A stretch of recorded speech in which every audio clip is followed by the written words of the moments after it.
Hello viewers, स्वागत है आप सभी का मेरे यूट्यूब चैनल स्कूल ट्यूशन गुरुजी में। आज हम बात करें कार्यपत्रक 65 की, जो कि 11 जनवरी के लिए जारी किया गया। कक्षा 10 का विज्ञान विषय कार्यपत्रक है। बच्चे अपना नाम लिखे, उन्हें अपने कक्षा अध्यापक नाम लिखें। बच्चों, हमारा पाठ चल रहा है जीव जनन कैसे करते हैं, और आज हम इसमें पढ़ेंगे अलैंगिक जनन के बारे में। तो चलिए बच्चों, देखते हैं, जानते हैं, समझते हैं कि आज के कार्यपत्रक में आपके लिए क्या खास और आज का कार्यपत्रक आपको क्या बताना चाहता है। तो बच्चों, जब हम बात करते हैं अलैंगिक जनन की, तो अलैंगिक जनन में कुछ विभिन्न विभिन्न प्रक्रियाएं होती हैं और उसके हिसाब से हम अलैंगिक जनन को विभाजित करते हैं। तो पहले जरा इन्हें देख लेते हैं। इसमें विखंडन, मुकुलन, पुनरुद्भवन, खंडन, कारिक प्रवर्धन, बीजांड समागम, ये कुछ प्रक्रियाएं हैं जो इसमें होती हैं बच्चों। अब बात कर लेते हैं इनमें से कुछ बेसिक प्रक्रियाओं के बारे में। सबसे पहले बात करते हैं बच्चों विखंडन की।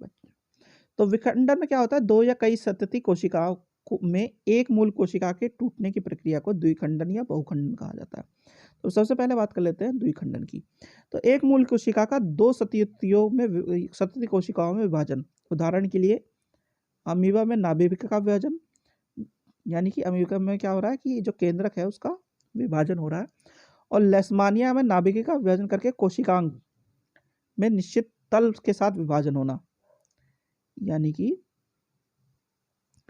नाभिक के साथ साथ नीचे की जो चीजें हैं, ये जो नीचे का पोर्शन है, इसका विभाजन होना शुरू हो जाना, नीचे से टूटना शुरू हो जाना और दो में विभाजित होते चले जाना। ठीक है बच्चों, तो ये क्या उदाहरण हुआ, ये अमीबा में किस चीज का उदाहरण हुआ, ये अमीबा में द्विखंडन का उदाहरण हुआ बच्चों। अब बात करते हैं बहुखंडन की। तो बहुखंडन में क्या होता है, जैसे कि इसमें उदाहरण दिया प्लाज्मोडियम का।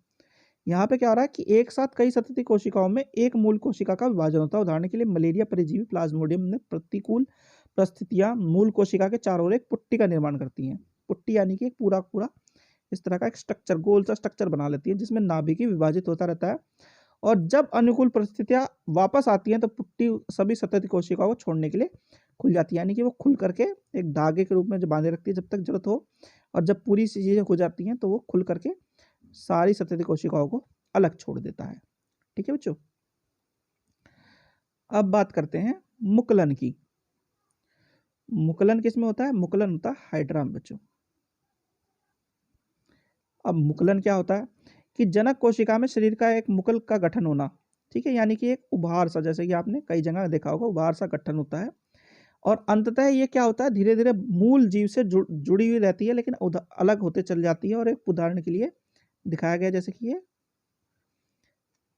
अलग हो जाती है पूरी पूरी।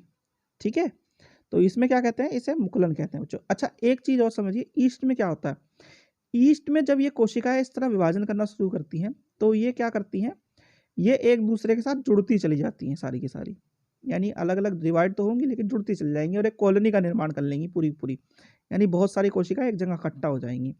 तो इसे क्या कहते हैं बच्चों, हम ईस्ट की कोशिका का कॉलोनी का निर्माण करना, इसे हम ये कहते हैं बच्चों। अब बात कर लेते हैं खंडन की। खंडन की जब हम बात करते हैं तो खंडन में होता क्या है कि स्पायर वगैरह में खंडन की बात कर रहे हैं हम यहाँ पे उदाहरण के तौर पे। तो इस प्रक्रिया में निचले जीव, जैसे कि शैवाल हो गया, मूल कोशिका के एक तंतु का, यानी कि एक धागे से का जैसे का जो स्ट्रक्चर होता है वो टूट जाता है, और प्रत्येक में कम कोशिका जो है हो जाती हैं। अब क्या होता है कि ये कोशिका जो होती है धीरे धीरे बढ़ना शुरू होती है, और टुकड़े से कई तंतु बन जाते हैं। मतलब एक जो टुकड़ा छूटा है, एक तंतु में से छोटा सा टुकड़ा जो टूटा है से, उससे कई सारे तंतु बनते चले जाएंगे। इसमें क्या होता है कि ये सारा का सारा नया स्ट्रक्चर बना देगी, नया स्क्वायर वगैरह बनाएगी। इसी को हम स्क्वायर वगैरह में खंडन कहते हैं बच्चों। अब जरा प्रश्न उत्तर देख लेते हैं। अब अमीबा और लेशमानिया में द्विखंडन किस प्रकार भिन्न है बच्चों। तो पहली चीज तो आप बच्चों देखिए, स्ट्रक्चर ही आपको दिख रहा है भिन्नता का। दूसरा, इसमें केंद्रक का विभाजन हो रहा है केवल। ठीक है, यहाँ पे क्या हो रहा है, केंद्रक का विभाजन हो रहा है तले से, जो तले से, निश्चित तले से जो पूरी बॉडी है उसका विभाजन हो रहा है ना। कोशिकाओं जो है वो निश्चित तल से विभाजन हो रहा है। तो ये बेसिक डिफरेंस है बच्चों। तो इसमें करना क्या आपको, एक तो आपको ये बनाना है और ये उधार यहां से लिखना है। ठीक है बच्चों, ये आपका आंसर 1 है।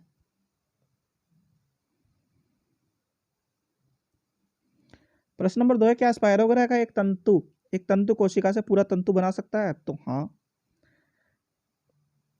वो ऐसा कर सकता है, क्योंकि उसमें खंडन प्रक्रिया होती है।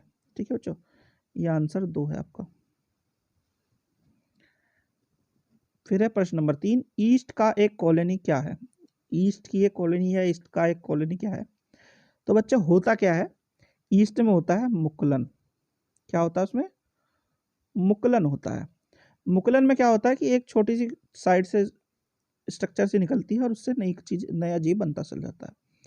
अब हाइड्रा की बात करें तो पूरा जीव अलग होकर के अलग बन जाएगा, यानी 2 अलग अलग जीव बन गए एक से। लेकिन ईस्ट में क्या होगा, वो सारे के सारे जुड़ते चले जाएंगे एक दूसरे के साथ, जैसा कि प्लाज्मोडियम वाले केस में हो रहा है ना। तो जब ये जुड़ते चले जाएंगे यहाँ पे, तो ये क्या बनाएंगे, एक पूरी की पूरी कॉलोनी का निर्माण कर लेंगे। इसी को हम ईस्ट की कोशिका की कॉलोनी कहते हैं बच्चों। ठीक है, ये आंसर है आपका। प्रश्न नंबर 4 है, प्लाज्मोडियम में पुट्टी का क्या महत्व है? तो प्लाज्मोडियम में पुट्टी का बड़ा महत्व है। ये क्या करती है बच्चों कि मलेरिया जो परजीवी होता है उसमें प्लाज्मोडियम की प्रतिलिपि परिस्थितियां जब मूल कोशिका के चारों ओर एक पुट्टी का निर्माण करती है, परिस्थितियां जब प्रतिकूल होती है तो पुट्टी का निर्माण करती हैं और नाभिक विभाजित होकर के अलग अलग अनेक केंद्रकों में विभाजित हो जाता है। अब जब अनुकूल परिस्थितियां वापस आती हैं तो पुट्टी क्या करती है, वो खुल जाती है और सतती कोशिकाओं को छोड़ देती है, यानी कि सतती कोशिकाओं की रक्षा का काम करती है मेनली ये जो पुट्टी होती है प्लाज्मोडियम में। ये आपका आंसर 4 है बच्चों। तो बच्चों ये हो गया आपका कार्यपत्र कंप्लीट, और वीडियो भी आशा करता हूँ आपको वीडियो अच्छी लगी होगी। Thank you.